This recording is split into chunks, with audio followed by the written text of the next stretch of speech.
Subject robotics, automation અને 3D modelling practice. Practical number 12. આનો એમ છે કે 3D મોડેલિંગ આ બેઝિક આપણે ભણવાના ઓટોકેડના ઉપયોગ દ્વારા.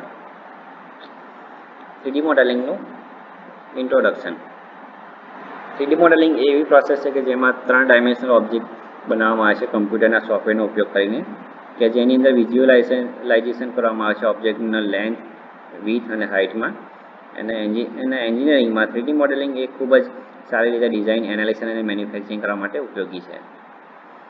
ઓટોકેડ એ ખૂબ વિસ્તૃત પ્રમાણમાં ઉપયોગ કરવામાં આવે છે એમાં, કે જેમાં 2D ડ્રાફ્ટિંગ અને 3D મોડેલિંગ કરી શકાય છે.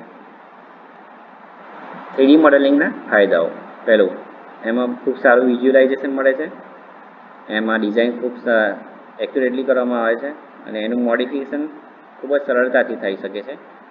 એની પ્રોડક્ટિવિટી વધે છે. એનાથી સિમ્યુલેશન અને એનાલિસિસ ખૂબ ફાયદાકારક રહે છે. ઓટોકેડના 3D ઇન્ટરફેસ કેવો દેખાશે તે હવે આપણે જોઈશું કે સ્ક્રીનમાં કેવું રહેશે. આ મુજબ ઓટોકેડનો 3D ઇન્ટરફેસ રહેશે, જેમાં ઉપરની બાજુ અલગ અલગ કમાન્ડ આવેલા હોય છે અને વચ્ચે ડ્રોઈંગ એરિયા આવેલો હોય છે. ઓટોકેડનો 3D ઇન્ટરફેસ નીચે મુજબના સ્ટેપને ઇન્ક્લુડ કરે છે. પહેલું રિબન ટૂલ પેનલ, બીજું કમાન્ડ લાઇન, ત્રીજું વ્યૂ ક્યુબ, ચોથું UCS યુઝર કોઓર્ડિનેટ સિસ્ટમ, ચોથું navigation tools. Basic 3D command in AutoCAD.